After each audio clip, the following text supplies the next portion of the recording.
T'as un turbo et tout là-dessus. Hein. Genre ils nous mettent des messages genre assassin. Et t'as chaque ligne, c'est une année. Donc tu vois, si tu te fais attraper par le broyeur, bah, ça t'arrache juste le bras, mais tu passes pas dedans complet quoi. Ouais, lui on est à 156 000. Allez, alors là c'est de la vidéo atypique les gars. J'arrive, je te check. Monsieur Thomas. Hugo, bonjour. Enchanté. Présente-toi vite fait, comme ça après on attaque tout ton univers. Et voilà, moi c'est Thomas, j'ai 27 ans. Et là bah, c'est mon dépôt où je stocke toutes mes machines. Et je suis arboriste grimpeur. Arboriste? Arboriste grimpeur, donc je grimpe aux arbres pour les démonter en ville. Ouais. Et après bah, on fait aussi de l'exploitation forestière avec nos machines, notamment avec la grosse Bertha qui est derrière. Et, ouais, j'ai vu, c'est... Voilà. Okay. Ben, elle est là pour l'alimenter lui en fait. Et on coupe des arbres entièrement avec quoi. Ah oui. Et donc on fait de l'exploitation forestière et tout. D'accord. On trie, ben, tu vois là tu as tous les bois que je peux envoyer en sillage. Puis après tu as les bois pour le chauffage. Donc ça c'est pour des grossistes. Et après on a tous les résineux, donc on trie un peu tout ici. Oh, j'ai tellement de questions. T'es voilà. dans la merde. J'ai trop de questions. Ouais. J'ai trop de questions. Voilà. Mais ça va être une vidéo passionnante aujourd'hui, je suis content. Juste avant de commencer, il me dit ah fais chier, je suis en habit de boulot, je viens de bosser ce matin. Ouais. Mais mec, je vais faire 1000 fois ça qu'un mec qui se fait tout beau. Et là on est dans la vraie vie. Dans mon métier c'est rare être propre, même les clients ils me voient jamais propre. Ben, c'est normal, on est dans la vraie vie là, tu vois, c'est des vidéos, on prépare rien, c'est le boulot. C'est clair. Ok, voilà. Donc là on va présenter tout ton métier, on va voir tous les aspects, je te poser des questions. De trucs. En plus de ça les gars, on a à filmer une belle machine, on va faire le tour vite fait. C'est quoi, comment ça s'appelle? Donc c'est un broyeur à plaquettes, parce que tu as broyeur à disque et broyeur à tambour. Donc lui c'est au niveau du sens de broyage, il y a une petite différence par rapport aux autres. Okay. Et alors ce qui change énormément, c'est que dans la goulotte qui est ici, tu as une grille de calibrage. Donc en fait ça fait tous tes copeaux de la même taille. Et donc en fait nous après on revend ça à des chaudières qui produisent de l'électricité ou du biogaz. Ouais. Et donc pour eux la granulométrie elle est importante. Tu vois. Tu peux pas avoir de gros morceaux puis de petits. Il y a des classifications de taille de plaquettes. D'accord. Et donc ça c'est sa particularité. Et puis bah, il est sur chenille et télécommandé. Alors chenille ça permet d'aller partout sans être embourbé quoi. Ouais partout, puis même moi pour le transport, parce que je le mets dans le camion et après bah, je mets la grosse grue sur le plateau. Donc moi en un seul convoi je peux transporter les deux. Et toi tout seul, tu as le permis poids lourd tout? Ouais c'est eux tout. Ah tu fais tout? Ouais, moi tout ce qui est ici c'est moi qui fais tout. Après j'ai des bûcherons qui viennent travailler pour moi de temps en temps. Et soit de payer à l'heure, soit ils sont payés au mètre cube. Donc plus on va sortir de la quantité, plus ils sont payés. Ouais, mec. Donc, donc en gros, là-bas le camion les gars, il met sa machine dedans. Ouais, lui on le replie, il y a la buse qui se replie là, voilà. Ça se referme et il monte dedans. T'attelles ton plateau. Le porte-engin, ouais. Dessus tu y mets ton engin. Voilà. Toi tu prends le convoi et t'es parti. Voilà. Sur des journées complètes? Ouais, bah parfois je fais à 6,22. Bon, ça va être costaud. Il y a des moments c'est chaud, genre surtout là on est en pleine saison donc on voit le dépôt, c'est un peu le bordel. Pourquoi c'est l'hiver vous, la saison où ça envoie fort? En tout cas en Belgique, je sais pas en France, mais nous on a des interdictions pendant ces interdictions de nidification. Et à partir de mi-mars, fin mars selon les villes, jusqu'à fin août, on peut plus aller couper les arbres dans les grosses villes, toi. Genre l'équivalent de Paris et tout, ces trucs-là on peut plus aller couper. Okay, et donc nous on fait les grosses coupes l'été quand on est en forêt. Et après l'hiver, tout ce qui est arbre en ville, on le fait maintenant. D'accord. Et alors l'hiver, pas de forêt? L'hiver où on fait un peu en forêt, mais c'est un peu plus... On met priorité au chantier où on a des interdictions après en fait. D'accord. Et j'ai une question directe. Je me suis toujours posé la question, tu dois pouvoir me répondre je pense. Je me dis, les mecs comme toi qui ont un métier où ils abattent des arbres en gros. Ouais. Comment ça se passe? Parce que des arbres, j'ai une bêtise, on en a 1 million sur Terre. T'en coupes, à un moment donné, il n'y en aura plus. Comment c'est géré ça? Nous, genre en exploitation forestière par exemple, il y a des parcelles où on ne demande rien pour venir couper, donc on vient gratuitement. Soit on rachète carrément les arbres sur pied. Et avec ça, en fait, le client, lui, soit il nous paye nous, soit une autre société qui est spécialisée là-dedans, à replanter. Et donc là, il y a des tracteurs avec des planteuses où ils viennent planter des arbres genre qui font déjà cette taille-là, même parfois 2 mètres. Et ça se plante automatiquement. Et ils ressèment et tout ça. Et comme ça, en fait, toutes les X années, on peut recouper et replanter et ainsi de suite. C'est ça ma question. C'est que, ok, j'ai déjà entendu le slogan un arbre coupé, un arbre planté, ok, c'est cool.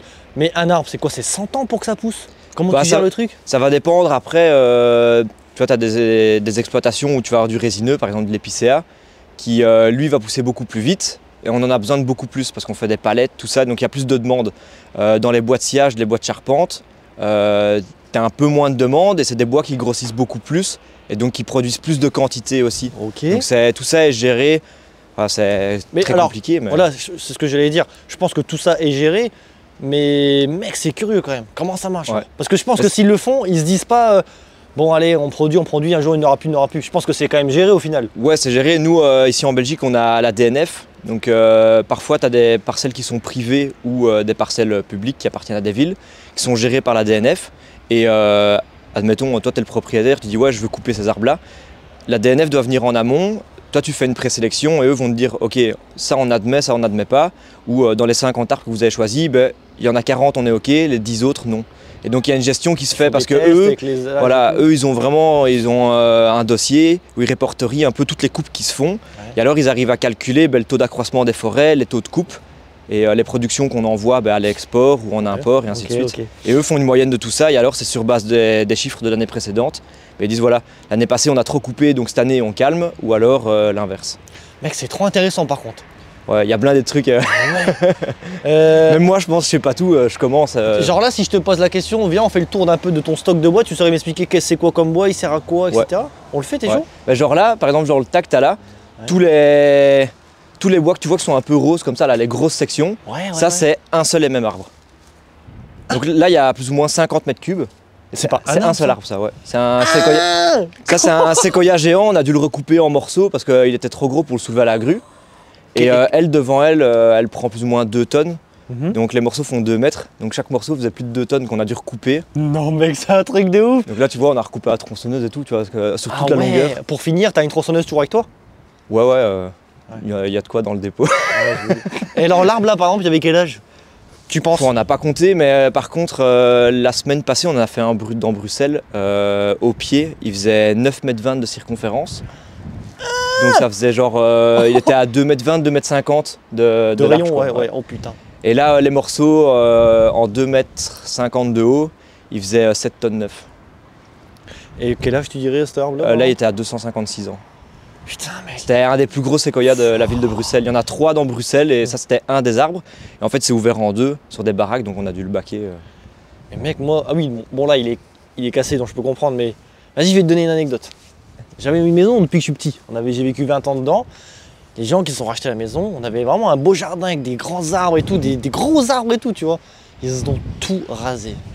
Et nous, quand on passe devant, on est vraiment dégoûtés parce qu'on aimait la nature et tout. Bah ouais. Et toi, quand tu coupes des gros arbres, tu sais que c'est vieux et tout, ça te fait pas un peu quelque chose ouais, on a un peu... on a 2 sentiments quand on a fait, genre par exemple, moi quand j'avais vu le séquoia, allez, il était énorme. J'avais été la première fois, en fait, il avait craqué déjà d'un côté et puis c'est réouvert encore. Donc, moi, quand je l'avais vu en grand, je dis ouais, je l'avais mesuré, j'ai un télémètre, je vois 48 mètres, je dis waouh, c'est un arbre, genre on le grimpe une fois dans une vie. Donc moi, je suis content parce que je me dis waouh, c'est un truc, je le ferai qu'une seule fois. Mais après, ouais, il y a ce côté où on se dit putain, c'est dommage, l'arbre il était magnifique et on doit l'enlever parce qu'il est mort, quoi. On sait que ça ne reprendra pas si on le laisse et la preuve, moi 3 jours après, il a recassé sur les voisins de gauche. Et donc il a coupé une maison en 2. Les gens là, ça a pris avec les assurances 3 mois avant que ça se fasse. Donc les gens sans logement pendant 3 mois. Donc il y a tout ce côté-là aussi, donc ouais, on est un peu mais si je te mets une anecdote, il y a un arbre, il dérange pas, il est en bonne santé, il est grand, il est vieux et on te demande de le couper, ça fait chier quand même, non? Ouais, mais justement là c'est à nous, parce que je dis nous, pour tous mes confrères, quoi. C'est à nous de bien réagir et de conseiller nos clients. Et moi, j'ai déjà refusé des travaux en leur disant, ben non, soit nous, on peut faire une petite taille, on fait une taille d'allègement, donc là, on grimpe dedans, on enlève les branches vraiment gênantes, genre celles qui se croisent, qui usent l'écorce et tout ça. Et comme ça, l'arbre, on le rend un peu plus joli. Il prend moins le vent aussi, donc il y a moins de risques qu'il casse. Et comme ça, il y a aussi un peu moins de feuilles. On essaye de préserver un maximum. Nous, parfois, on reçoit des messages de haine. Moi, j'ai déjà eu sur la grue, genre ils nous mettent des messages genre assassins, tout ça. Nous, ça nous fait pas rire, on préfère grimper dans les arbres, se taper des journées, parfois on est à 3-4 dans le même arbre, on se tape des journées ensemble, on grimpe, on se fait plaisir. Je préfère ça que de devoir sortir ma grosse grue et les raser tous, quoi. Après, ça fait partie de mon métier. C'est pour ça que je voulais te parler de ça. Et c'est bien parce que tu viens bien au fait. Je suis un peu comme tout le monde, moi j'aurais pu me dire, putain, ces mecs-là, ils ont pas de cœur, ils coupent des arbres et tout, mais au final, non. Il y a quand même un truc derrière. Après, par exemple, genre la pile qui est derrière, là. Vas-y, montre-moi, je te suis. Ça, c'est tous des bois que je sélectionne plus ou moins. Il y en a, ben, ils sont moches, on ne sait pas vraiment les envoyer en sciage, mais moi je travaille avec des gars. Oh, le diamètre du truc. Ouais, ils sont costauds. Ça, c'est un chêne qu'on a fait la semaine passée. Bon, c'est un peu boueux ici. Mais ouais, genre les bois comme ça qui sont un peu atypiques où tu as des creux dedans. Oui. Ben, en fait, moi je revends ça à des gars qui font de l'époxy. Tu vois, les tables où ils mettent de la résine et tout. Oui, oui. Et ben, ça les excite à mort, quoi. Ça fait des trucs super beaux. Ok. Et je travaille avec un gars de la région qui est à quoi, 30 minutes d'ici. Ok. Et donc nous, c'est un peu la philosophie qu'on essaie d'avoir avec nos clients. On leur dit voilà, nous on évacue votre arbre, ça leur coûte rien. Donc nous on facture pas l'évacuation à proprement dit, donc on compte la journée des machines, tout ça. Mais le transport, tout est offert. Et alors nous les bois on les revend, donc ça nous permet de nous payer sur les transports. Et alors ben, l'arbre on lui redonne une seconde vie, on fait des plateaux pour faire des planches, pour faire des tables, faire des bancs. Et il y en a même un, bah bon, ça part tout le temps, mais je dirais il y a un morceau, mon gars il a essayé et il a fait un panneau de douche. Et il est venu incruster une douche et tout dedans. Et alors en époxy avec une petite tablette et tout pour mettre les shampoings et tout, ça donne super bien. Oh putain. Et quel âge il avait celui-là tu crois? Il est déjà gros lui hein? Ouais, là le chêne là à mon avis, presque bicentenaire à mon avis. Ouais. 800 ans? Bicentenaire, donc 200. Ouais. 200 ans, ok. Ouais, à mon avis, ouais. Ah, j'ai compris. On voit les cernes, elles sont bien serrées là. C'est quoi? Tu me montres un coup? Je vais pouvoir zoomer, vas-y, montre. Ouais, ben, ici il est un peu fendu, mais les cernes, c'est toutes les lignes que tu vois depuis le cœur jusqu'à l'extérieur. Ouais. Et chaque ligne, c'est une année. Ah, d'accord. Ah, c'est pas un mythe ça? Non, ça c'est vrai. Et alors, tu peux. Sur le chêne, c'est un peu moins parlant, mais sur d'autres arbres, t'as. Comment dire? Tu prends la même ligne. Et en fait, elle peut être plus espacée d'un côté ou de l'autre parce qu'en fait, un arbre, il grossit jamais de manière homogène. Okay. Il va prendre d'un côté plus que de l'autre, selon comment il est penché. Allez, s'il est en bordure de forêt, en centre, au milieu, tout ça. Mec, c'est un truc de fou. Et franchement, la vidéo, j'adore. Oh wow. Putain, j'adore, mec. Moi, c'est pour ça que je fais ce métier-là. En plus, je suis que je kiffe aussi. T'es passionné, de toute façon? Ouais, bah, moi, je suis dans les machines. J'ai commencé à conduire des grues comme ça quand j'avais 6 ans. Ah ouais, ok. J'ai fait le trou de ma baraque, enfin la baraque de mes parents, c'est moi qui ai fait le trou. Pas 6 ans quand même. Ouais. Hein? Bah, j'avais 8 ans et mon père il a loué une 35 tonnes, le chauffeur est arrivé, il fait ouais, c'est qui la décharge? Il dit ouais, bah le petit là. Mais non. Je suis monté à la grille, j'ai démarré, je l'ai remis sur l'asphalte, je suis monté dans le terrain, j'ai commencé à creuser et le gars était séché, il dit putain, c'est quoi ce truc quoi? Alors tu dis t'as fait le trou pour ta maison, c'est-à-dire On a fait tout le terrassement pour faire les câbles, les fondations. Une maison de A à Z vous avez fait? C'est une énorme baraque et en fait il y a des problèmes d'assises et du coup on a dû creuser mais genre toute la largeur de la maison, dans le sol, pour aller chercher le terrain dur. Donc on a creusé à moins 3 mètres sur toute la taille de la baraque. T'as fait tout seul? Ouais, avec mon père qui me suivait, avec on faisait ça à deux. Oh mec, incroyable. Avec un truc plus gros que ça quoi, c'est vraiment... ça, celle-ci c'est une 10 tonnes, nous on a loué une 35, donc ça fait presque 4 fois cette taille là quoi. Ça va gros, t'es passionné depuis tout petit quoi. Ouais, tout le temps. Incroyable. Là-bas c'est quoi les arbres là-bas? Vite fait. Ça c'est un peu plus du... Ouais, tout au fond c'est des peupliers. Là on va pas aller parce que... Bah, je peux zoomer moi, t'inquiète, je peux... Allez, toi si t'es pas obligé d'y aller hein, mais... Ouais, mais c'est parce que j'ai roulé avec la machine. Explique-moi, vas-y. Mais les plus gros qui sont avec l'écorce un peu, qui sont un peu bizarres, là, ça c'est des peupliers d'Italie. Ok.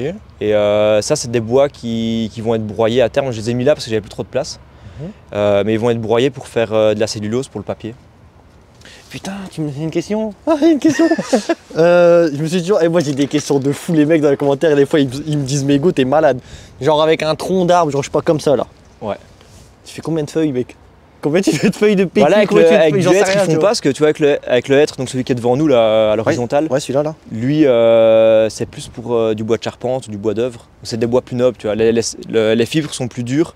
Donc ils gardent ça pour des trucs plus spécifiques qui ont besoin d'une résistance mécanique. Le peuplier, ils en font du papier avec? Ouais, mais eux en fait, nous on le broie donc comme les tas de copeaux qui est derrière nous. Mais l'avantage c'est qu'avec le peuplier, tu as une matière qui est pas plus pure mais qui est plus propre. Et eux après, ils repassent ça dans d'autres broyeurs qui affinent, et puis dans des bains et ainsi de suite. Et puis alors ils font une sorte de pâte, et après ils créent le papier avec quoi. Ah mec, je pensais quoi. Et après ils font des rouleaux qui s'enroulent en usine et tout, enfin c'est vraiment très spécial. Ah donc quand ils font du papier, en fait c'est limite du bois poussière au début? Ouais, c'est vraiment, ils le broient de plus en plus, et après ils l'humidifient, ils créent une pâte, et avec cette pâte là ils font le papier quoi. C'est pressé, et alors ils font du papier. Ah, putain, et après tu as d'autres formes d'usinage, pour les peupliers aussi, mais là c'est plus avec des peupliers robusta, donc c'est les peupliers du Canada, vulgairement dit. Et là ils sont plus gros, mais les troncs sont plus droits. Et donc là, ils les mettent en déroulage. Donc ça, c'est encore autre chose. Donc là, c'est un tronc qui tourne. T'as une sorte de grande lame de cutter, mais sur tout le long. Et il tourne et il se fait éplucher comme un oignon. Ok. Et alors, avec ça, ils font des fines feuilles qui sont redécoupées. Et alors, ils font genre des cure-dents et tout. Ton cure-dent, en fait, c'est pas un petit bout, c'est un truc qui est enroulé sur lui-même. Ah, ok. Et alors, t'as la feuille, elle est affinée, genre même pas 1 millimètre. Ouais. Ils font un biseau dedans, donc sur 1 millimètre, je sais pas comment ils font. Ouais. Ils font un petit biseau et après, ils le tournent un peu sur lui-même et hop, ça fait un cure-dent, quoi. Et tu saurais nous expliquer comment c'est fait le PQ? Ouais, non, PQ, ça, je sais pas. me suis pas encore enseigné. Déjà, les cure-dents, j'étais curieux, donc j'ai déjà regardé ça. Tu vois, parfois, ma femme, elle me regarde. Elle me dit, tu regardes quoi là sur YouTube? Et je dis, oh, comment on fait des cure-dents? Non, mais mec, j'ai regardé ce soir. Ah, Ouais. putain. Vas-y, je vais aller voir ton petit tas là-bas, là. Je suis curieux aussi d'aller voir. Et là, de nouveau, là, c'est des broyats, enfin, c'est toutes les branches du séquoia là, qui sont dedans. Donc, tu vois, on a un peu tout qui est mélangé. Ça sent bon, excusez-moi pas l'odeur à la caméra, mais ouais. Ça sent vraiment bon le bois, quoi. Donc, voilà. Donc là, on a un peu tout qui est mélangé. Parfois, il y a des plus gros morceaux. C'est pas que la grille travaille mal, mais en fait, la grille, là, c'est une G50, donc ça fait 50 par 50 mm. Donc, du coup, parfois, ça éclate. Quand on met un gros morceau, ça éclate, il est plus tenu au bout, et donc, du coup, il pète dans le truc. Okay. Et donc, ça arrive à passer. Mais... D'ailleurs, on va faire une petite démo après. On va présenter la machine après. Ouais, on va mettre ça là-dedans. Ça, c'est ce que tu vas couper après? Ouais. Ok. Donc, ok. Ouais, ça devrait passer. Mais alors, pour revenir vite fait, mec, c'est la première vidéo que je fais où, genre, la machine, moi, je m'en fous, mais on parle du métier. Ouais, non, il y a plein de trucs, hein, ouais, c'est clair. Tu m'as dit, est-ce qu'il y a des zones dans le monde, je pense que oui, hein, où vraiment il n'y a que des arbres qui poussent, personne ne peut venir couper et ça attend? Mais nous en Belgique, on a les zones Natura 2000. C'est grand? Ouais, donc là, ça peut être grand ou pas grand. Tu vois, ça peut être une forêt privée, par exemple, qui fait 2 hectares. En fait, à partir du moment où... S'il y en a qui vont peut-être me faire des commentaires, genre tu racontes de la merde, mais je pense que c'est à partir de 8 ans consécutifs, quand tu coupes pas dedans, elle peut être classée par défaut en zone Natura 2000. Et donc du coup, en fait, là, tu peux plus couper. Genre même les arbres morts qui tombent par terre. Ah oui, oui. Enfin, tu as différentes classifications, tu vois, il y a plein de trucs. Mais il y a des moments où il y a certaines parcelles où tu peux même plus couper ce qui est au sol. Donc tu dois laisser la forêt en totale autarcie. Après, une forêt où il n'y a pas de coupe et qui n'est pas entretenue, c'est une forêt qui se meurt. Parce que le problème, c'est que les arbres morts tombent sur les bons, sur les vivants, ils les entraînent avec, ils les déracinent, et donc du coup, ça fout vite le bordel. C'est pas ouf. Il faut vraiment trouver le juste milieu entre couper beaucoup, mais pas trop. Enfin, il faut... Voilà, c'est pour ça que nous, on a plein de trucs, genre des coupes d'éclaircies. Genre quand ils viennent de ressemer des arbres, ils les plantent souvent serrés. Parce que le but, c'est que, par exemple, sur 5 arbres qui sont plantés, ils vont en conserver un. Genre pour des coupes de chêne, ils vont en conserver un pour vraiment des bois d'usinage, des gros bois. Et les 4 autres, ils vont être là pour le protéger tout au long de sa croissance. Ah, oui. Et après, on fait une coupe d'éclaircie. Et donc ces 4-là, on les supprime. Donc ils vont atteindre des diamètres de 30-40. Ceux-là, on les supprime, on fait des bois de chauffage. Enfin, là, c'est des gros bois de chauffage, mais on fait des bois de chauffage ou de la plaquette comme ça, quoi. Et alors, 50 ans, 100 ans après, on vient récolter les gros chênes qui ont bien mûri, qui sont assez gros, quoi. C'est vraiment, il y a du calcul partout. C'est quoi l'arbre le plus prestigieux qu'un mec comme toi pourrait couper? Un bûcheron ou de l'orme? Ouais. Peut-être, non? C'est pas vraiment prestigieux, c'est plus... Enfin, nous, on regarde plus genre, le chantier en lui-même, genre l'organisation. Genre, je reviens sur le séquoia que j'ai fait à Bruxelles. Ouais, ça t'a marqué ça, hein? Ouais, moi, c'est 2 mois de préparation. Ah ouais? Le chantier, on a fait une fermeture de voirie complète. Piétonne et tout ça. On a dû faire des déviations de bus parce que les trams passaient. On a démonté tous les câbles des trams. Il y en avait pour 46 000 €. Juste de démontage. Genre ils sont venus la nuit, ils ont tout démonté, les pylônes des trams, tout, ils ont tout arraché. Ah, il était mal placé l'arbre en fait. Ouais, il était à plus de 50 mètres de la route. Et on a une grue, c'est une 250 tonnes mètre. Donc à vide, sans les contrepoids, elle fait plus de 60 tonnes. Elle est en convoi exceptionnel. Et puis il y a 2 camions qui la suivent pour mettre les contrepoids et tout. Et au total, elle monte à... Quand elle sait mettre tous ses contrepoids, je pense qu'elle monte à plus de 150 tonnes au sol. Et alors, il va chercher à 80 mètres, il s'est allé encore chercher des arbres, quoi. Ouais, c'est incroyable. Et celui-là, ouais, c'était vraiment un des plus gros chantiers que j'ai fait. Sur une journée, on était 6 au sol. Et alors, genre vraiment, là, c'est du papier à musique, quoi. C'est vraiment... Le chauffeur de la grue, il prend mon grimpeur genre, dans le crochet, il s'accroche avec son harnais, il le monte dans l'arbre. On accroche les branches, pendant ce temps-là, nous, on prépare déjà le broyeur tout au sol. Une fois qu'ils envoient des branches, mais c'est des branches, elles font 15 mètres, quoi, hein. Les branches, genre ça de diamètre. Et il envoie la branche entière, on la pose sur la rue. Nous, le plus vite on détache, lui il va réaccrocher une branche, pendant ce temps-là on rebroie, enfin tout est millimétré. Mais gars au sol il mesure les 2 mètres pour venir les mettre là en trituration. Donc tout est millimétré. Et par exemple, quand on a préparé le dernier billon à monter au-dessus des maisons, pendant ce temps-là on avait déjà accroché la rogneuse de souche. Oui. Et donc on attache la machine, on la fait passer dans le jardin pour broyer la souche et après on reprend le tronc en même temps. Le plus rapidement possible quoi. Ouais, c'est vraiment, après nous on a des obligations, genre là, allez pour 19 h on devait libérer toute la voirie. Et le mec pour replier sa grue il lui faut 2 heures quoi. Donc on sait qu'à partir de 17 h il faut que ce soit fini. Donc ça. Un chantier, c'est ton plus gros chantier que tu as fait? Ouais, c'est un des plus gros. Ouais. On a sorti près de 35 tonnes de bois. Putain. Donc c'était pas mal. Et ouais, un bon. Et entre 10 et 12 tonnes de copeaux. Et toi, tu gagnes ta vie à revendre ce bois du coup? Ouais, en fait, moi. payé à la tâche là plutôt. Ouais, là c'est pour une assurance, donc c'est des assurances qui me mandatent quand ils ont des sinistres comme ça ou quoi. Du coup, le bois il va où après? D'abord, soit il transite par ici, soit je le mets directement chez mon scieur. Et moi, en fait, mes clients, l'avantage, que ce soit les assurances ou les clients, eux, ils peuvent, leur bois, il est revalorisé, donc ça leur coûte moins cher. Oui, voilà, ils leur vendent l'assurance le bois. Non, le bois, il m'appartient, en fait. À partir du moment où je viens, en fait, si tu veux, admettons, un de mes concurrents, il demanderait 15 000 € pour faire un chantier. Moi, je vais demander peut-être 11 000 ou 12 000, mais je vais revendre le bois. Et en fait, en vendant le bois, je récupère un peu des sous. Je me fais pas les 3 000 d'écart qu'il y a, tu vois, parce que c'est pas non plus blindé. Tu pourrais peut-être nous donner d'ailleurs un peu d'estimation de prix. Ouais, après ça serait possible ou pas pour toi? Ouais, c'est possible, mais ça fluctue beaucoup quoi. Telle bûche, ça c'est environ autant. Moi, nous on a des prix au mètre cube en fait. C'est soit mètre cube. Tu pourras pas du coup donner des prix comme ça, non? Ouais, il faut cuber et tout, mais ça c'est compliqué. Ouais, moi je sais le faire, je le fais tous les jours, tu vois. Mes grumes là, elles sont pas encore numérotées, mais après on vient taper une étiquette et je les numérote, je les cube. Donc ça prend un peu de temps quand même. T'as un truc pour peser? Là ici non.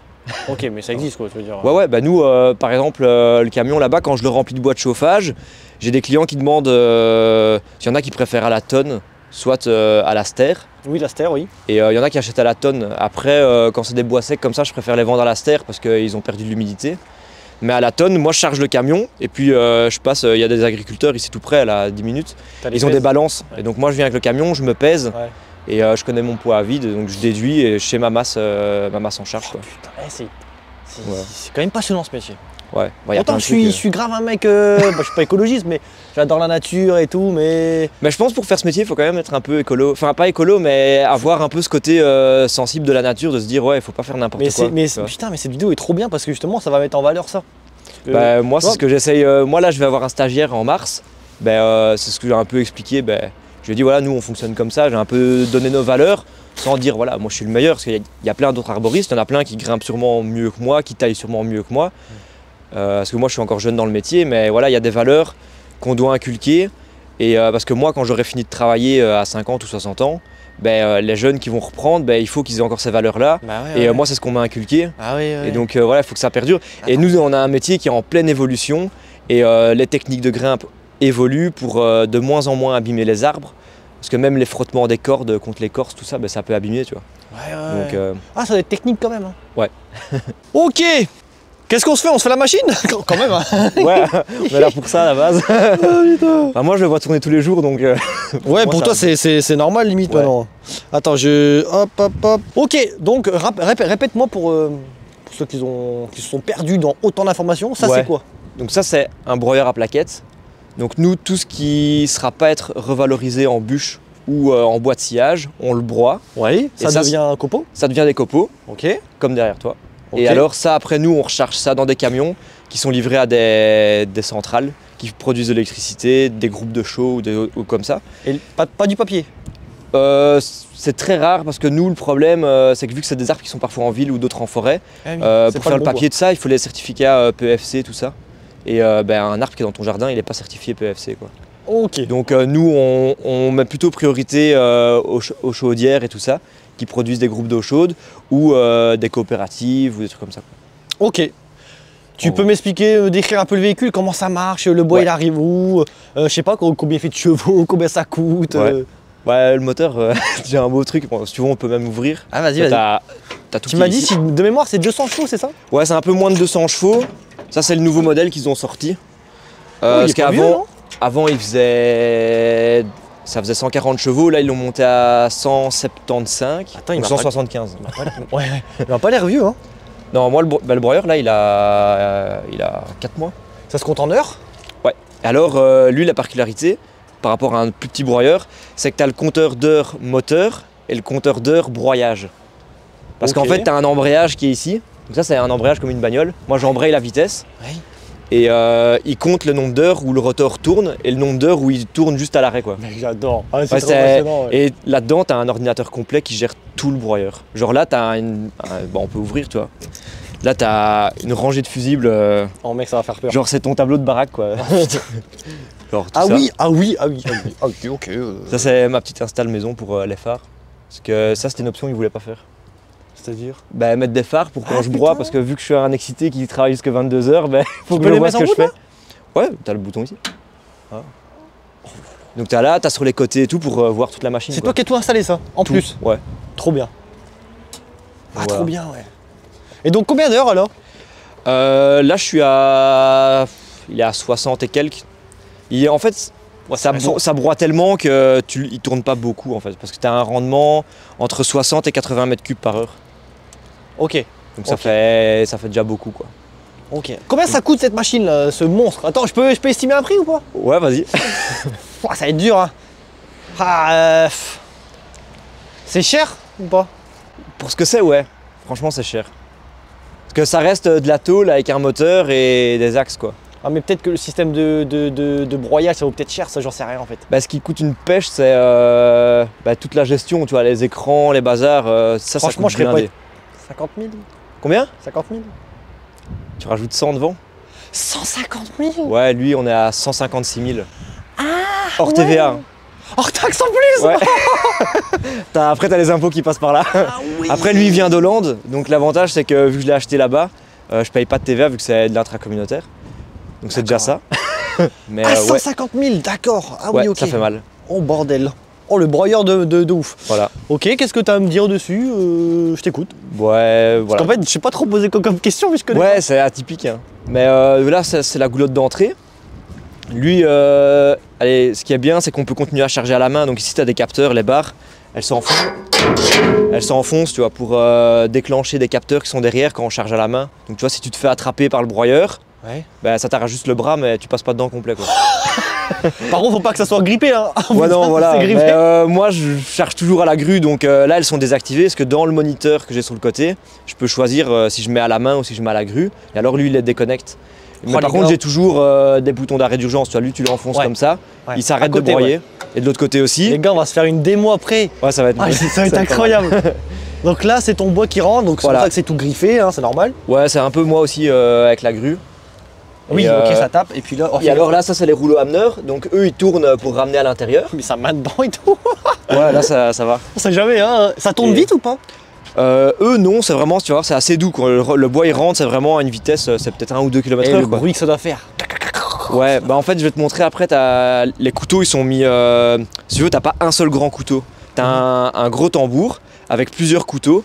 Et donc, t'entends le bruit de chaque couteau qui rentre dans le bois de manière différée, quoi. Donc, t'entends vraiment un ta quand ça rentre dedans, quoi. Satisfaisant un peu, non? Ouais. Ah, moi, c'est l'autre fois, là, ils broyaient sur l'autoroute, mais avec un plus gros que ça. Hein. Tu vois, ils ont des camions, parfois comme le mien, avec un broyeur dessus, mais avec 800 chevaux, des trucs d'enculé. Oh là là. Et tu sais qu'à un moment donné, je voulais me faire une chaîne TikTok avec un broyeur. Je voulais acheter un broyeur et faire broyer plein de trucs satisfaisants dedans. Ouais, il t'as est des trucs en là. plastique et tout. Mais ça, c'est que pour le bois, on est d'accord. Ouais, lui par exemple, genre tu mets un caillou dedans, en fait la turbine elle tourne à 1200 tours minute. Et le problème c'est que tu as genre un petit caillou qui rentre dedans, ça fait ricocher dedans, et ça te pète tous les couteaux et donc là c'est fini quoi. Et là tu peux tout changer. Mais imagine, t'as un caillou collé à l'arbre, ça peut arriver, non? Ouais, ça arrive, mais nous c'est pour ça, lui c'est des les couteaux ils sont interchangeables, donc j'ai pas de réglage en profondeur et ils sont pas affûtables. Donc moi une fois qu'ils sont morts, je les enlève, je mets des nouveaux, il y a Ok. 3 boulons qui les tiennent. Et voilà. Donc là, c'est une 2023 alors. Ouais, 2023 lui. Ok. Ça pèse combien ce monstre? Il fait 6 tonnes. 6 tonnes, ok. Broyeur de la mort. Après la tôle, tu vois, j'ai déjà tapé dedans au grappin et tout.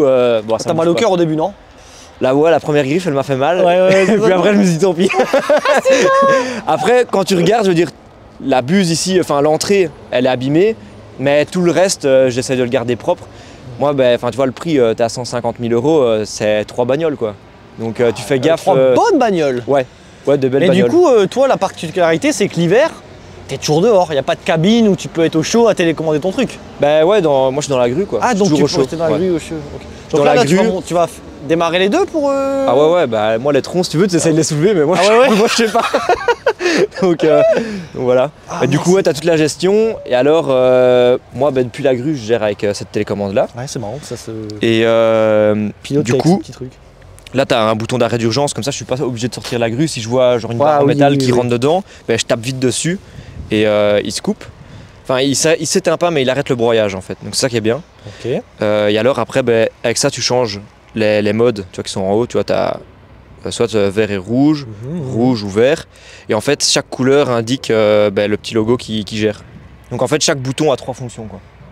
Ah ok, oui, ok. Donc tu dois à chaque fois regarder dans quel... Enfin, moi à force, par défaut, quand je broie, tu vois, c'est tout le mode vert. Donc ça, c'est faire rentrer le bois. Ça, c'est le faire sortir. Là, tu peux compresser le bois. Et avec ça, tu peux ouvrir les rouleaux, toi, pour quand tu as un gros truc qui a un peu du mal à passer, tu appuies un coup, il reste ouvert 5 secondes, et toi, tu as le temps de le mettre dedans, tu vois. Et donc, moi, je gère ça, et donc par défaut, je reste sur le vert quand je suis occupé de broyer. Après, pour le bouger, je le mets en vert et rouge, et ça, c'est, tu vois, les chenilles ici. Et donc, je télécommande depuis ma grue. Et moi, dans ma grue, j'avance avec mes pieds, donc je fais avancer les deux, tac, tac, tac. Ah, okay. Et donc, moi, avec un bûcheron, on fait entre 40 et 60 tarpes par jour, quoi. Par jour? Ouais. Quand on a des gros chantiers comme ça, quoi. Et j'ai envie de te dire, mais il n'aura plus après. Le gars, il a non, on replante et tout. Enfin voilà. Ouais. Après, moi, je fais les chantiers que je fais beaucoup, c'est plus genre t'achètes un terrain où il y a blindé d'arbres, tu veux construire ta maison. Mais moi, je viens couper une vingtaine, tu vois, là où ta maison va être mise. Mais moi, je viens les couper, tout ça, quoi. Okay. Souvent, je fais ce type de chantier là, quoi. Donc, voilà. Bon bah c'est top. Bah est-ce qu'on passerait pas à la démo? Ouais. Bon, on va l'allumer. Tu veux l'allumer? Comme ça, je vais déjà te montrer les couteaux et tout à l'intérieur. Vas-y, vas-y. Je pense que les gens vont vraiment aimer la vidéo. Ouais, j'espère. Je le dis souvent, mais j'ai la chance d'avoir des gens qui postulent, sont trop bien. Là, lui, il fait tout son préchauffage. Toi, tu as un bouton de coupe-circuit, donc même quand je mets les clés, tu dois appuyer ici pour le mettre le contact. Là, il a fait son préchauffage, il m'indique tous ses niveaux, le carburant, la déblue. Parce que là, tu as la déblue ici comme une bagnole. Ah ouais, puis après, forcément. Donc, d'ailleurs, j'en ai plus du tout dans mon camion, faut que je le mette. Donc voilà. Ah ouais, c'est pas trop, ça fait pas trop de bruit, mais quand il broie, ça fait un peu de bruit. C'est con, il n'y a pas le chauffage là. Quoi? C'est con, il n'y a pas le chauffage pour nous là. Non. Voilà. Et moi, ce que tu me demandais un peu tantôt, le moteur, c'est un 5 litres 9. 5 litres 9 de chez Doosan en stage 6, donc c'est pour ça qu'il y a la déblue et tout. En quoi? Stage 6. Stage 6 c'est comme les Euro 5, Euro 6 et tout pour les bagnoles. Quoi, ça? Stage 6, c'est la norme de pollution du moteur. Okay. Parce que... Ah non, c'est pas comme les prépas de bagnole. Voilà, c'est ça. Stage 6 quoi? Après, je serais chaud de le préparer, mais... Je suis sûr ça se met une carte là-dessus.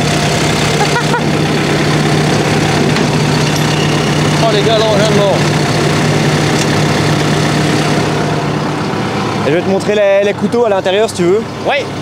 Attends, j'essaye d'avoir un plan en entier. Ok. Ouais, je peux montrer déjà avant qu'il y ait trop de bruit. Donc tu vois, quand je me mets sur le mode rouge, donc là c'est toute la buse qui est gérée. Et donc tu vois, quand j'appuie... Non.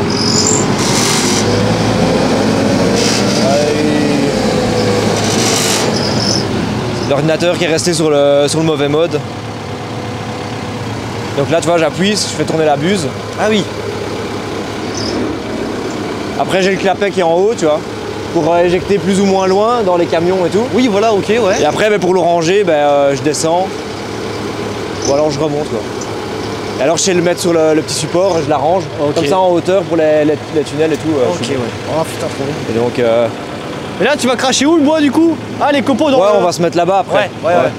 Pas de gâchis, hein. De quoi? Pas de gaspillage. Non. Et là du coup... oh bordel. Attends, voilà. Remontre. Et là du coup j'appuie pour le fermer. Et après quand j'appuie ici, tu vois, comme ça, hop.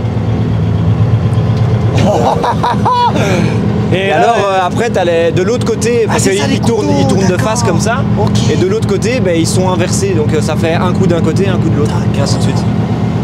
Voilà. D'accord. Mec, ouais. Ah, c'est chaud. J'ai pas envie de passer. Il y a déjà eu des accidents Ouais, bah c'est. Enfin, le métier qu'on fait d'arboriste grimpeur, bûcheron et tout, c'est le deuxième métier le plus dangereux au monde. Après les pompiers. Ouais. C'est là où il y a le plus d'accidents et tout. Bah, déjà, il y a les tronçonneuses, donc. Enfin, tu vois, moi, c'est des chaussures anti-coupe avec la semelle tout en métal renforcé pour l'écrasement. Ah ouais. Donc, genre là, j'ai pas envie d'essayer, mais techniquement, genre le broyeur me roule sur le pied, j'ai rien. Mais je vais pas essayer. Mais je dis une bêtise, t'as pas une anecdote, t'as pas eu un collègue à toi qui a eu un accident, t'as pas entendu? Bah si, enfin moi il y a... Allez, après c'est différent, c'est un gars qui fait que du rognage de souche. Lui, il était sur mes premiers chantiers et il est décédé cette année. En fait, il a une télécommande similaire, mais tu vois, qui est posée en ceinture. Ouais, oui. Et en fait, il a trébuché, il est tombé dans le trou où il est occupé de rogner la souche. Et il y a une racine qui appuie sur le bouton et la machine lui est passée dessus. Donc ça, ouais, c'est chaud. Quoi. Et le mec, il a 66 ans, 40 ans d'expérience de métier. Non, arrête. Ça calme, non? Ouais, ça calme. Puis le problème, c'est que c'est des machines dangereuses, mais on s'y habitue, on travaille avec tous les jours. C'est ça. Et c'est ça qui est le plus dangereux, en fait. Je crois qu'il y a un dicton qui dit le plus dangereux pour l'homme, c'est l'habitude ou je sais pas quoi, un truc comme ça. Ouais, bah. Quand t'es habitué aux choses, tu fais plus attention. Hein. C'est comme quand on roule en bagnole, tu vois, on est tellement habitué que. Ouais, ça. Et puis il y a un an ou deux, là, il y a un jeune qui a commencé, il avait 19 ans. Premier arbre, il a coupé dans sa longe et il est mort. Il est tombé de l'arbre, il était à 15 mètres, il est tombé, mort. Donc voilà, donc on fait gaffe quoi. Ouais, c'est un métier dangereux là. Ouais. Ah ouais, je savais pas. C'est pour ça, moi j'ai mon harnais tout pour grimper. Mes longes, moi dès qu'il y a une petite usure, un petit truc dedans, il y en a, il dit ouais, tu peux continuer à grimper. Moi franchement, la longe c'est 100 balles, tu vois, ma vie c'est pas 100 balles. C'est par principe. Ouais, puis même 100 € c'est quoi 100 Ah oui, grave. Compte ta vie entière, tu vois. Genre moi là je vais être papa et tout, 100 €, je vois plus mon gamin, c'est con, tu vois. Non. Donc, ah, t'as raison. Ouais. Donc voilà. Okay. Petite démo? Ouais, petite démo. Allez, c'est parti. Bon, du coup, ouais, on enchaîne. Hein. Je vais pas monter dedans. Voilà. Par contre, ça va vraiment très peu vite, quoi. Ouais, mais parce que là, vu qu'il est pas encore chaud, en fait, je peux mettre des gaz pour qu'il aille plus vite. Mais vu qu'il est pas chaud, je préfère le faire tourner régime bas. Pas le temps que lui se mette un peu partout, parce que t'as un turbo et tout là-dessus. Hein. C'est un moteur de 5,9 litres, quoi, donc t'as un turbo qui va avec, quoi. Ouais, c'est un V8 américain. Donc,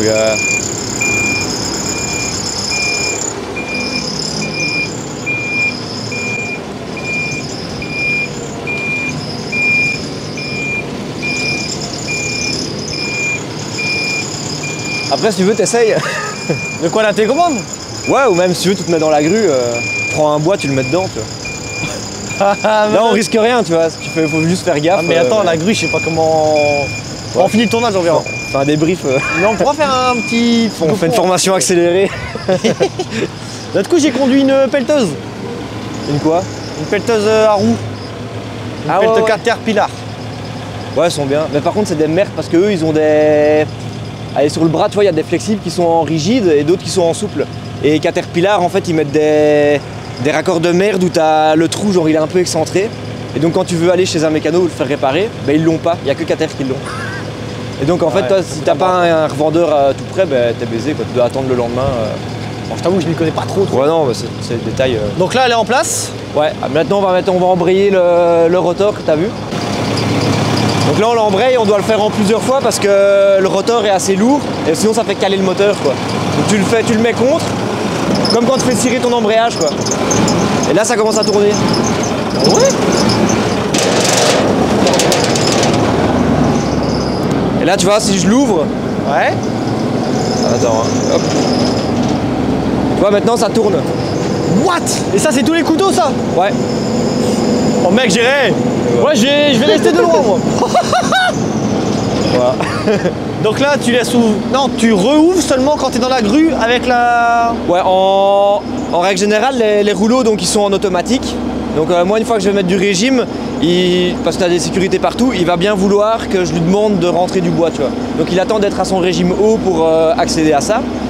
Et après donc moi j'appuie longtemps là-dessus, il reste en automatique et je charge à la grue. Et j'ouvre que quand vraiment, quand tu as un morceau comme ici, tu vois, qui est genre vraiment badass, là je lui demande d'ouvrir pour le mettre plus tranquillement dedans parce que sinon ça force dans les axes des rouleaux tout le temps. Et c'est pour préserver la machine quoi. Vas-y, let's go. Voilà.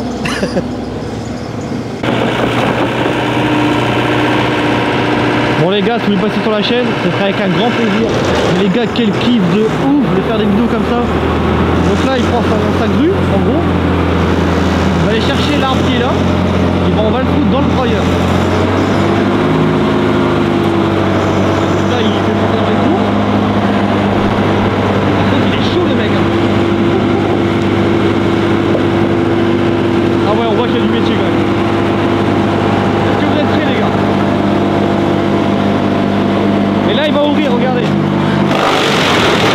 What? What? Non. Wow. Ça fait flipper les gars. Et bon, il n'y a pas le temps hein. Allez, je me rapproche les gars. Regardez. Waouh. Waouh. Regardez.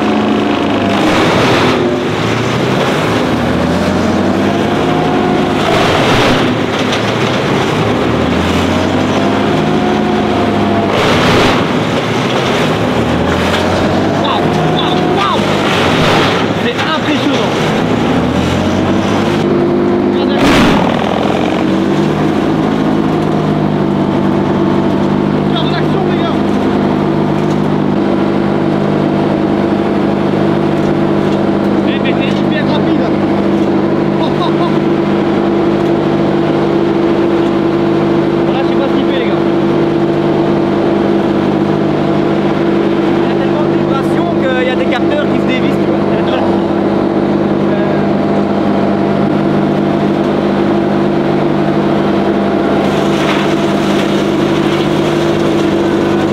Là où j'ai été, t'as un capteur de pile. Waouh.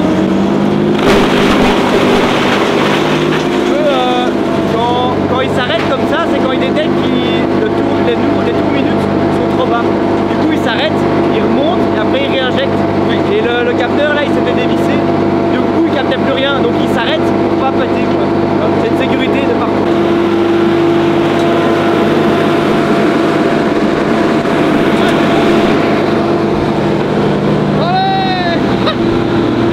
Trop rapide.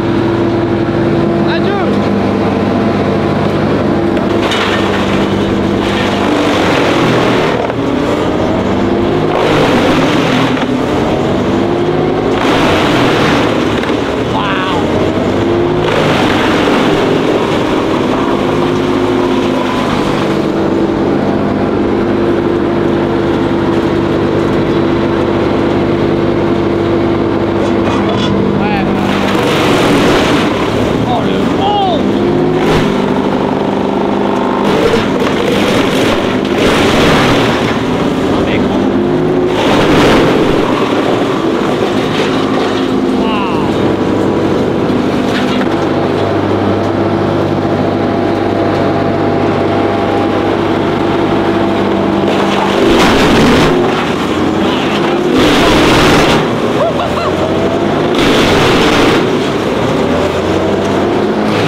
C'est top hein. Ça sent cool hein.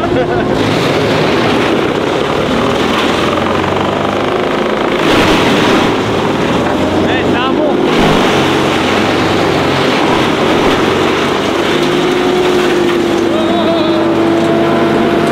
Allez les gars, faites ça.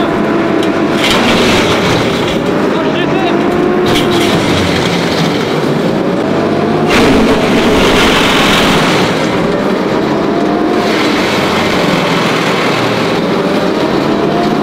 Voilà.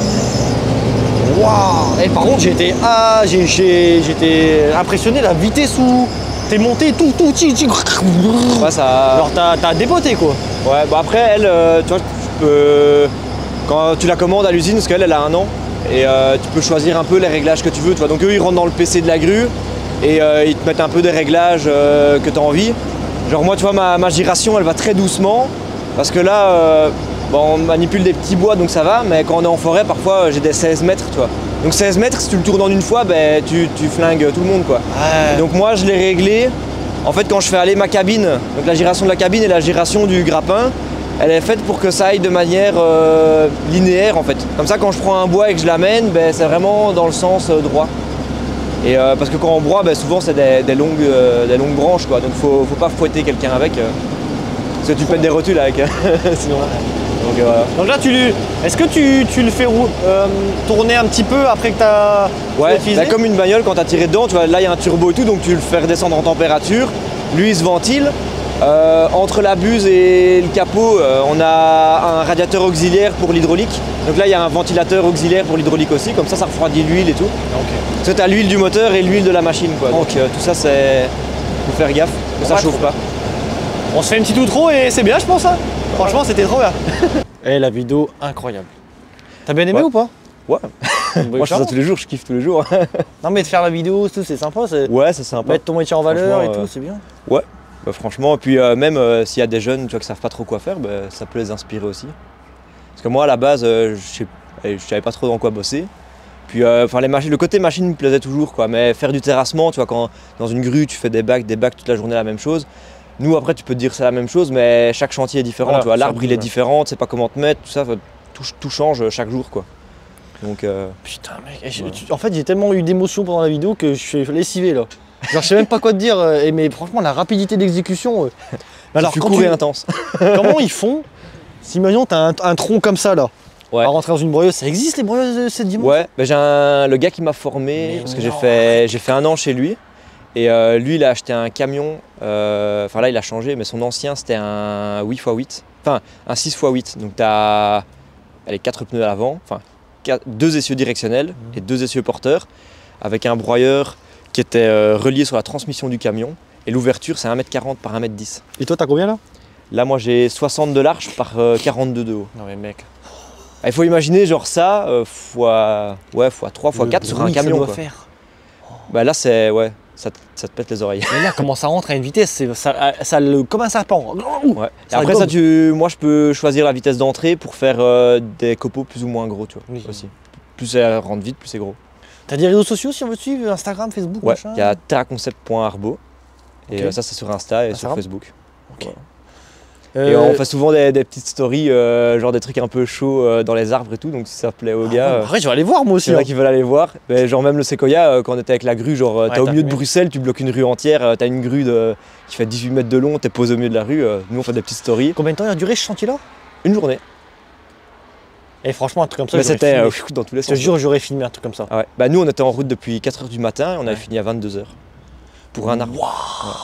Ouais. Et dans la boîte vous êtes combien? Bah il y a juste moi. Ah t'es tout seul dans ta boîte? Et alors je prends des indépendants ou des bûcherons comme je te disais quand j'ai besoin. Parce qu'il y a des chantiers où je suis juste avec ma grue, un gars et c'est assez. Puis j'ai des chantiers de 2 semaines, bah là il me faut 3-4 gars qui coupent, il faut des timberjacks et tout. D'accord. Tu vois les gros bulles qui débarquent les troncs d'arbres en entier quoi. Genre tu coupes l'arbre, lui il t'en prend 5, hop il les traîne jusqu'à la route sur des kilomètres. Mais il y a mec il y a tellement de machines à filmer. Ah ouais, c'est incroyable. Des trucs de fou mec. Après c'était chaud, moi il y a des trucs genre des teams et tout, je connais des pays qui en ont et il y a moyen d'y aller. Mais moi je suis chaud pour faire tout ce qui est atypique et des mecs passionnés comme toi. T'es bah là, t'as des trucs à dire, t'es passionné. Ouais, mais ça, il y en a plein à mon avis. Je dois pas être le seul. Là, je vais partir, je vais me dire, ah, j'ai oublié cette question. Mais si à l'avenir, t'as un autre truc à me présenter ou quoi, on fera un truc, tu vois. Bah après, vu qu'elle, je l'ai acheté il y a 1 an, lui, il y a 6 mois. Enfin, il y a 3-4 mois. À mon avis, dans 2-3 mois, on se revoit, tu vois. Il y a une autre machine qui arrive. Ah, tu renouvelles régulièrement? Bah en fait, moi, j'ai commencé il y a... Moi, là, c'est ma 6e année en tant qu'indépendant. Et avant j'avais une plus petite grue, enfin elle est encore dans mon dépôt là. Donc j'avais une 4 tonnes, là je viens d'acheter une 10. Avant j'avais un plus petit broyeur que ça, en diamètre 20 accessible. Là c'est un diamètre 40. Et le but c'est de grossir quoi. Donc après lui je vais le garder parce que c'est un très bon broyeur d'appoint, tu vois, il est très polyvalent. Mais le but après c'est d'avoir comme mon pote quoi, un broyeur sur camion et de faire des troncs. Après voilà, il y en a qui trouvent pas ça bien et tout, mais je veux dire... Ah oui, ouais, la productivité. Ouais, bah, le fait qu'on broie autant d'arbres et tout, comme tu disais, le fait d'en couper autant, est-ce que c'est bon pour la nature et tout ça. Après, quand c'est des arbres malades, tu vois, genre celui-ci, tu vois, on voit bien, lui, il est pourri, quoi. Ouais. Et lui, limite, t'en fais pas grand-chose, non? Bah, à part le broyer, tu sais rien en faire, quoi. Donc, Et imagine, une dernière question à te poser. Tu penses quoi de l'Amazonie? Le fait qu'ils déforestent tout. Ouais, c'est pas ouf. Parce que là, pour le coup, il n'y a pas de. Ils plantent derrière, je pense. Hein. Ben ouais, ils replantent pas forcément derrière, à mon avis. Et puis c'est surtout que je pense qu'il y a assez de bois ailleurs pour subvenir aux besoins et aux demandes qu'il y a. Parce que moi, quand je vois ici en Belgique, je sais plus les chiffres exacts, mais il y a plus de la moitié des copeaux et des bois qu'on produit qui sont envoyés à l'export. Donc ça veut dire que nous, par exemple, on produit plus de bois qu'on en a besoin et on pourrait combler des filières où ils en manquent et nous les acheter. Après, toujours le problème, c'est le problème de l'Europe, c'est que nous, ici, les bois à produire, ils coûtent plus cher que dans d'autres pays. Bah oui, c'est ça. Plus cher qu'en Amazonie. Parce qu'ici, avec le salaire de un gars, en Amazonie, à mon avis, t'en payes 10 ou 20, c'est ça le problème. Quoi. Ouais, c'est ça. Et le jour où on aura résolu ça, Mais c'est le même problème ce qui se passe avec les agriculteurs là, à ce moment. Ouais. C'est pareil. Là, ils sont. Il y a l'autoroute, il est juste là. Ouais. Ils sont à 200 mètres. Ils sont juste à côté. J'ai même pas vu. Ah non, ils sont à la sortie d'autoroute là. En fait, c'est pour ça pourtant, oui, ouais, l'autoroute là, j'y viens. Ouais. En fait, t'as l'échangeur avec Halle, Bruxelles et tout, ils sont juste là, ils font le blocage. Quoi. Ils sont montés hier à Bruxelles. Moi, j'étais aussi occupé sur chantier, mais. C'est compréhensible après. Ah ouais, nous, en tout cas, les forestiers, nous, on est tous avec. J'ai des collègues, ils ont mis des abatteuses groupeuses sur les toutes grosses, les 8x8 là, qui abattent les arbres et tout, les sapins. Ils ont foutu ça au milieu des ronds-points avec les agriculteurs. Non, parce qu'on en a tous un peu plein le cul et c'est comme vous en France, le GNR, il y a des taxes de malade dessus. Oui. Nous, c'est un peu moins haut, mais quand tu vois, elle, à la journée, t'es à 120 litres. Ah ouais. Lui, t'es à 100 litres. Le 100 camion, litres la journée, ouais 100 litres la journée. Le camion, c'est 300 litres toutes les semaines. Bon, après, lui, le camion, c'est du blanc, mais quand même, quand tu vois. Du blanc, c'est encore plus cher, du blanc. Ah ouais, ici, on est à 1,80. Mais c'est encore plus cher. Tu peux pas mettre de rouge dans le camion. Non, non. Non, parce que c'est pas du gazole routier. Mais tu l'as au prix détaxé. Ah non, même pas. Tu le payes prix plein, quoi. Donc moi, le plein, quand je fais 300 litres fois 1,80, je vous laisse faire le calcul. Ouais, 550, un truc comme ça. Ouais, ça fait mal. Bon bah c'est cool. Bah écoute, merci pour ton temps, merci pour la vidéo. J'espère que tu as kiffé. Les gens, j'espère qu'ils ont kiffé. Allez voir ses réseaux, les gars, si vous avez envie. N'hésitez pas, si vous voulez passer comme lui sur la chaîne, un petit formulaire, c'était rapide. Ouais, franchement, rapide, efficace. Quand vous avez un truc atypique, de toute façon, croyez-moi, vous allez avoir une bonne réponse. Ouais. Merci mon fût. Nice. À la prochaine. Prochaine. Salut.